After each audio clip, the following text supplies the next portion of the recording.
হে hello everyone guys, কেমন আছো তোমরা সবাই? আশা করি অনেক ভালো আছো আর আমিও কিন্তু খুব ভালো আছি।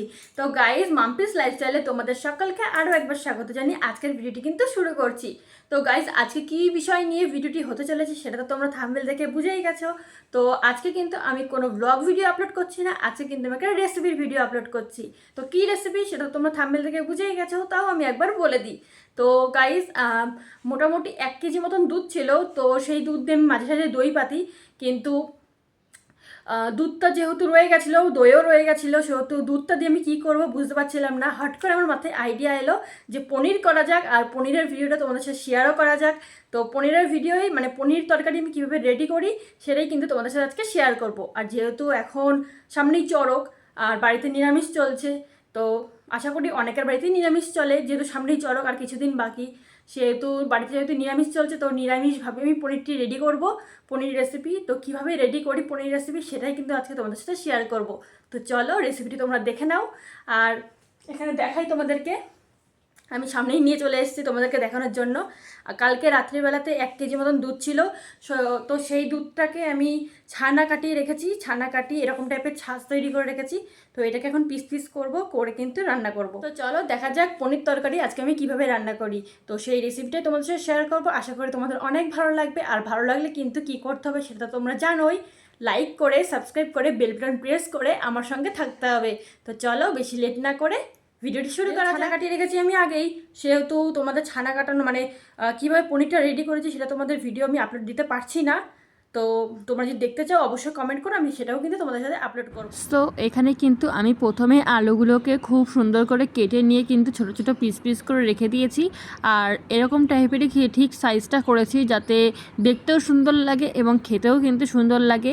আর সমস্ত খাবারে কিন্তু একটা সাইজের কিন্তু খুব ম্যাটার করে, যাতে জিনিসটা দেখতেও সুন্দর হয় এবং খেতেও সুন্দর হয়। তো এখানে দেখতে পেলে এখানে কিন্তু আমি অল্প কুচি মতন আদাও নিয়ে নিয়েছি আর কিছুটা পরিমাণে লঙ্কাও নিয়ে নিয়েছি। তোমরা যেমন টাইপের ঝাল খাও তোমরা তেমন টাইপেরই লঙ্কার পরিমাণটা নিতে পারো। আর এখানে আমি যে পনিরটা রেডি করে রেখেছিলাম সেই পনিরটাকে কিন্তু এখন পিস পিস করে কেটে নিচ্ছি। খুব ছোট না খুব বড় না, মিডিয়াম সাইজ করে কিন্তু আমি এখানে কেটে নিচ্ছি। আর এই পনির রেসিপিটা আমি তোমাদেরকে কিছুক্ষণ আগেই বললাম যে এই পনিরটা আমি আগের দিন রাত্রেবেলাতে করে রেখেছিলাম। তো সেটাকে আমি যেহেতু রাত্রিবেলাতে করেছি সেহেতু আমি ফ্রিজে থুয়ে দিয়েছিলাম। আর তোমরা যদি সকালে করো এরকম টাইপের পনির তৈরি, মানে খাঁটি দুধ দিয়ে ছানা কাটিয়ে তারপর যদি তোমরা পনির রেডি করো, তাহলে কিন্তু তোমরা সকালবেলায় করে দুপুরের মধ্যেও রান্না করে নিতে পারো। ফ্রিজে রাখতে হবে এমন কোনো মানে নেই, আমি যেহেতু রাত্রিবেলাতে করেছি সেহেতু ফ্রিজে রেখে দিয়েছিলাম। আর তোমাদেরকে যেটা বললাম ছোটো ছোটো করে পিস করে নিলাম, নিয়ে এবার যেহেতু আমাদের এখানে কড়াই গরম হয়ে গেছে সেহেতু আমি পরিমাণ মতন অল্প একদম সামান্য তেল দিয়ে একটুখানি হলুদ দিয়ে নাড়িয়ে চাড়িয়ে পনিরগুলো কিন্তু দিয়ে দিচ্ছি। আর দেখতে দেখো কি সুন্দর লাগছে, দেখেই মনে হচ্ছে পুরো সুস্বাদু। আর খাঁটি জিনিসের তো কোনো তুলনাই হয় না। আর দোকানেরটা আলাদা টেস্ট আর ঘরে নিজে বানিয়ে খাওয়াটা কিন্তু সেটা কিন্তু পুরোপুরি আলাদা টেস্ট। তো এটা আমি ফার্স্ট টাইম বানাচ্ছি ঘরে। পনির আমি খুব মোটামুটি খাই, কিন্তু দেখি আজকে ঘরে বানিয়ে কেমন লাগে। তো তোমরাও যদি এরকম নিত্য নতুনের ভিডিও দেখতে চাও অবশ্যই আমাকে কমেন্ট করো, আমি চেষ্টা করব তোমাদের জন্য নতুন নতুন ভিডিও আনা এবং নতুন নতুন রেসিপিও তৈরি করা। এদিকে তোমাদেরও শেখা হবে আর আমারও শেখা হবে। আমি যে খুব আহামরি রান্না পারি এমন না, আমি জাস্ট চেষ্টা করি। তো দেখতেই পাচ্ছ এখানে কিন্তু আমাদের ভালো করে ভাজা হয়ে গেছে, হালকা লাল লাল করে ভাজলেই কিন্তু হয়ে যাবে, বেশি ভাজার দরকার নেই, বেশি ভাজা হয়ে গেলে কিন্তু পুড়ে যাবে। তো এখানে কিন্তু আমি হালকা করে ভেজে নিলাম, ভেজে বা তুলে নিলাম। আর এবার দেখতেই পাচ্ছ আবার পরিমাণ হালকা করে তেল দিয়ে দিলাম, যেহেতু পনির ভাজার সময় একদমই অল্প তেল দিয়েছিলাম সেই কারণের জন্য। আর তারপরে দিয়ে দিলাম একটা শুকনো লঙ্কা, আর মানে মাঝখান থেকে চিড়ে দিলাম। আর তারপরে তোমার হচ্ছে এখানে দিয়ে দিলাম তেজপাতা, আর দিয়ে দিলাম অল্প পরিমাণে জিরে, আস্ত জিরে। আর তারপরে যেই ছোটো ছোটো করে পিস পিস করে আলু কেটে রেখেছিলাম সেই পিস পিস করে আলু কিন্তু আমি এখানে মানে কড়াইতে দিয়ে দিলাম। আর তারপরে দিয়ে দিলাম হলুদ গুঁড়ো। আর তারপরে দিয়ে দিলাম সামান্য পরিমাণে লবণ, স্বাদ অনুযায়ী। বেশি লবণ দিলে কিন্তু আবার খাবারের স্বাদ পুরোপুরি নষ্ট হয়ে যায়।